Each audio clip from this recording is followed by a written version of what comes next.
Hi, this is Kevin Drain, pastor at Kewanee First United Methodist Church. Thanks for viewing our Holy Week video. We post one every day. We started last week with Palm Sunday, Jesus' triumphant entry into Jerusalem, and we will post a video every day until Easter Sunday, Resurrection Sunday. I hope you're blessed this Holy Week. May God richly bless you.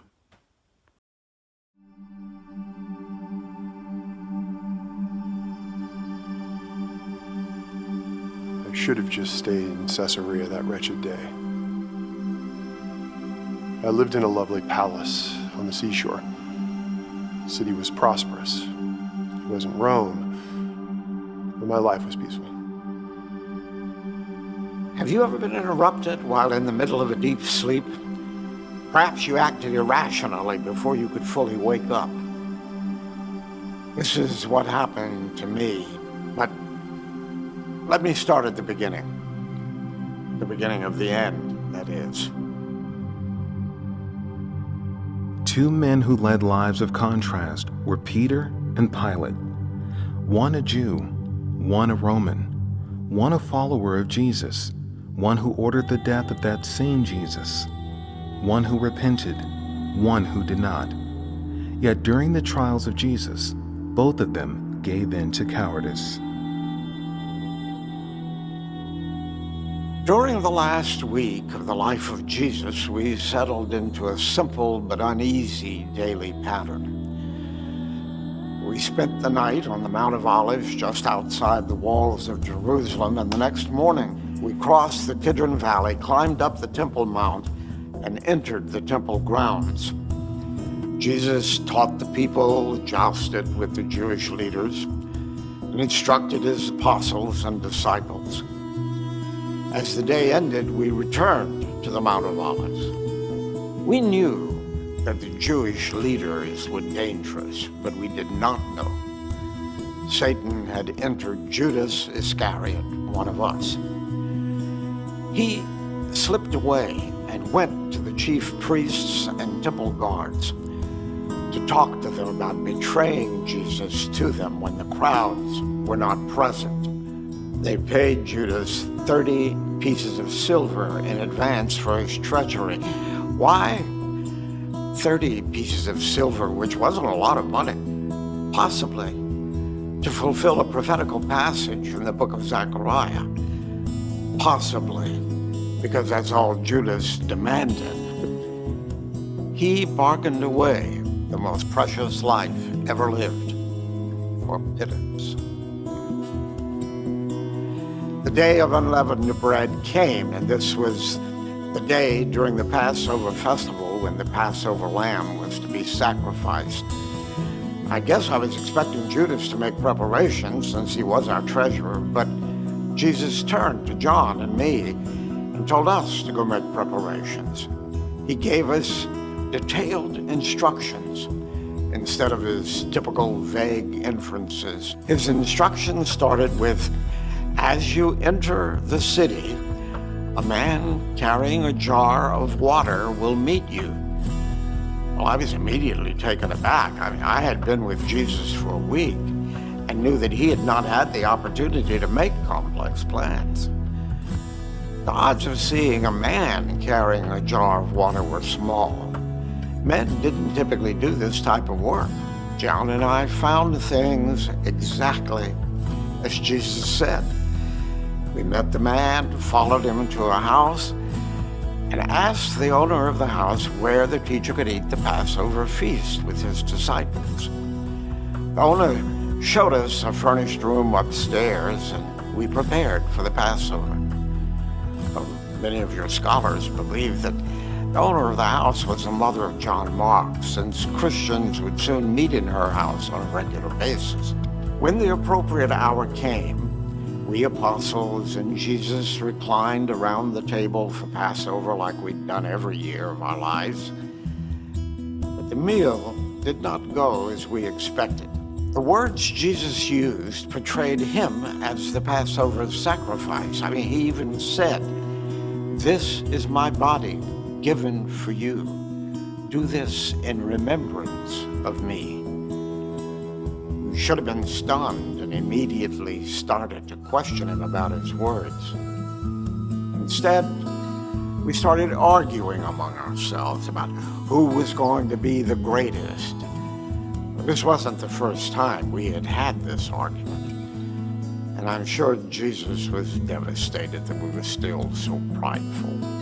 Jesus took the argument and turned it into a lesson, showing that the most humble among us would be the greatest, and he backed up his words by showing how he had come to serve, not to be served. I should have left well enough alone, but I continued with a haughty attitude. Jesus turned to me and said, "Satan has asked to sift you as wheat, but I've prayed for you that your faith may not fail. And when you've turned back, strengthen your brothers." I didn't catch his conclusion that I would fail while being sifted. I boasted, "Lord, I'm ready to go with you to prison and to death." He looked at me with sad eyes and said, "Before the rooster crows today, you will deny me 3 times. Jesus continued to talk to us for a long time, just as John recorded in his gospel account. And while continuing to teach us, Jesus led us across the Kidron Valley and up the side of the Mount of Olives to a place known as Gethsemane. After a while, Jesus separated himself from us to pray to God. He had often done this, so we didn't think much of it, until he asked James, John, and me to keep watch with him. He felt so sorry for us because we could not even stay awake during this time of extreme danger. I was still asleep. A crowd of men with torches appeared out of nowhere and came toward Jesus. Judas was with the crowd, walked toward Jesus as if to kiss him in greeting. Jesus said, "Judas, are you betraying the Son of Man with a kiss?" I grabbed a sword, hacked toward the nearest person to me, cut off a man's right ear. Well, I had just woken up. I wasn't thinking clearly, just reacted. Now, I was completely in a panic. I saw that the crowd consisted of soldiers and the temple guard, probably sent by the chief priests, elders, and other Jewish officials. They seized Jesus, started walking him down the hills. We apostles scattered every direction. From my vantage point, I could see that the torches were headed toward the house of the high priest. I stumbled down the path in the dark, able to stay a short distance from the crowd. As they went into the house, I came from the backside, and I sat near the fire in the courtyard, trying hard to keep my face hidden. Then this girl came up to me. This man was also with him. It was a servant girl accusing me of being a follower of Jesus. I, of course, denied it. My accent, my clothes gave me away. I denied my Lord at the mere words of a servant girl. Twice more I was accused of being a follower of Jesus, and twice more I denied it. At the exact moment of my third denial, a rooster crowed, and Jesus turned and looked straight at me. And I remembered what he had said to me. And I went away and wept bitterly. In the distance, I could hear them insulting Jesus and beating him.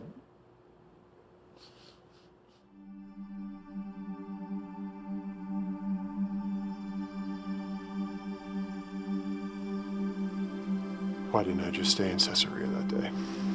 I had been prefect of the Roman province of Judea, an area otherwise known as Palestine or Israel. As a representative of Emperor Tiberius, I was Rome, the eternal city. I had total power and control over the province, even the power of life or death. I took a large group of Roman soldiers and made the 70-mile uphill, dusty trip to Jerusalem and prepared to stay for a few weeks. I had most of the soldiers stay in the Antonia Fortress. It's a military garrison on the northwest corner of the Temple Mount. Now imagine me, deep in sleep after having, well, a little bit too much to drink the night before. My attendant taps on my door. I answered, and he motions for me to step away as to not wake up my wife. He tells me that a group of Jewish leaders are waiting frantically to talk to me. The things that he's saying, they sound odd, but he wants to make sure that we don't unintentionally set off a riot by ignoring them. The leader of the assembled religious brass points to a bloody man and says, "We found this man subverting our nation. He opposes the payment of taxes to Caesar. He claims to be a Messiah, a king." Now, at this point, I didn't really care about what they had to say. The man that they were pointing to was so badly beaten and clearly posed no threat to me or the empire. The charges weren't even worthy of my time. So I sarcastically asked the poor man, "Are you the king of the Jews?" I knew that Herod was the king of the Jews. "You have said so," the man replied. Not a bad answer if I don't say so myself. I just laughed, and I announced to the crowd, "I find no basis for any charge against this man." I turned to leave the crowd, and that's when the leader was frantically scrambling to find another charge. He stirs up the people all over Judea by his teaching. He started in Galilee and has come all the way here. Now, the leader thought he got my attention by insinuating that this poor wretch might be causing some kind of an insurrection, but he got my attention in a whole nother way instead. He mentioned that the man was from Galilee, which meant that he was under the authority of Herod. Conveniently, Herod was only a few hundred yards away. Herod would have to deal with a problem that had no good solution. He was either going to break Roman laws or disappoint Jewish leaders and possibly cause a riot. Either way, I wanted to make Herod's life miserable. He was a pathetic, sad little man, and we were bitter enemies. He was an easy choice for me. So I sent the crowd and their wretched prisoner to Herod, and I headed back to sleep. Now, imagine my surprise when a few hours later, when the crowd appeared and demanded to see me again. What had happened? I asked my assistant, and he gave me the short version. Apparently, Herod was actually happy to see this man because he had heard of him and wanted to see him perform some great miracle.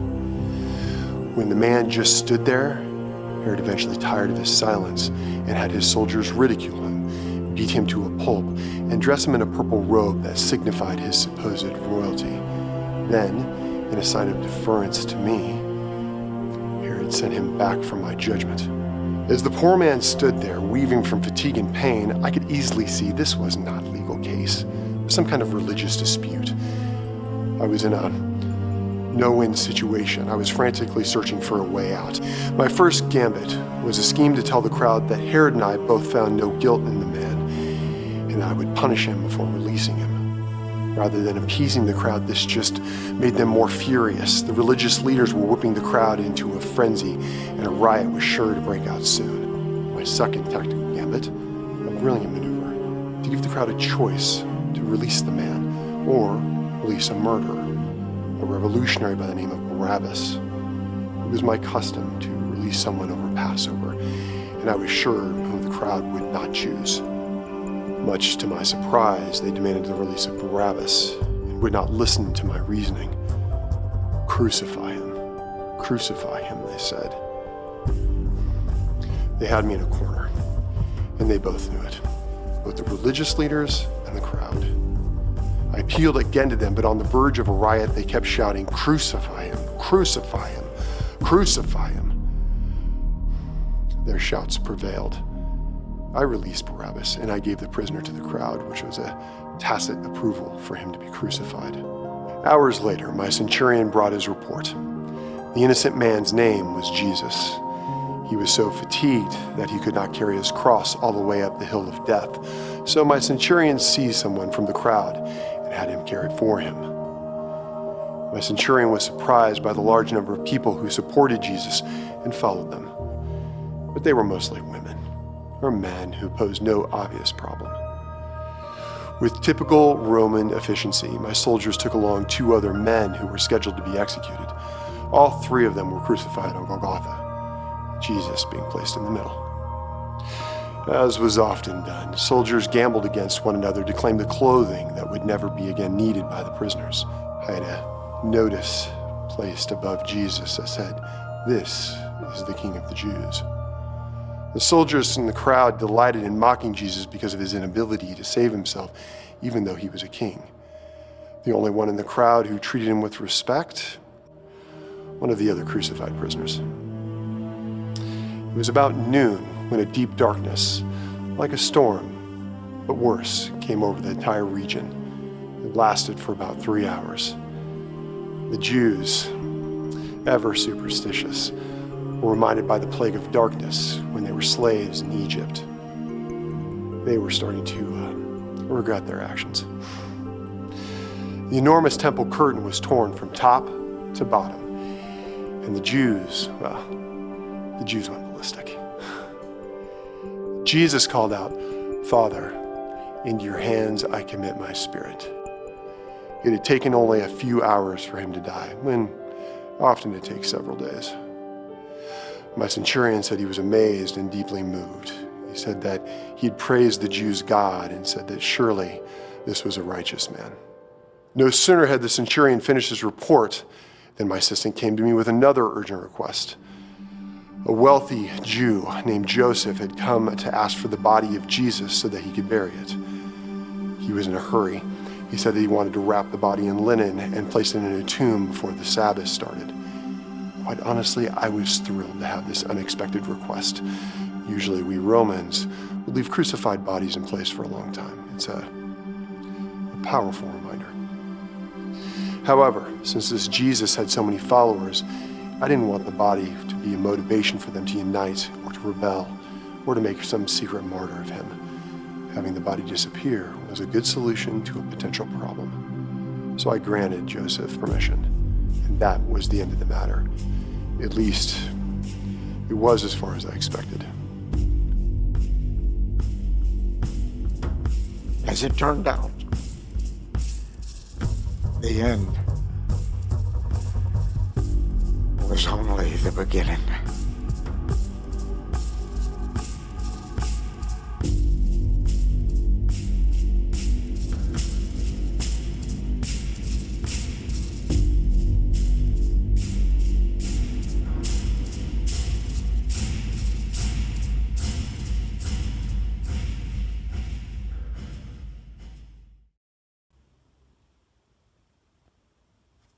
Hi, this is Kevin Drain, pastor at First United Methodist Church of Kewanee. Thanks for viewing the video today. If it has blessed you, then, check out our website, KewaneeUMC.com. If you are so inclined, you can leave a donation there, or if you want to go old school, you could always write a check. Our address is 108 Central Boulevard, Kewanee, Illinois, 61443. Thanks for viewing, thanks for being with us, and may God richly bless you.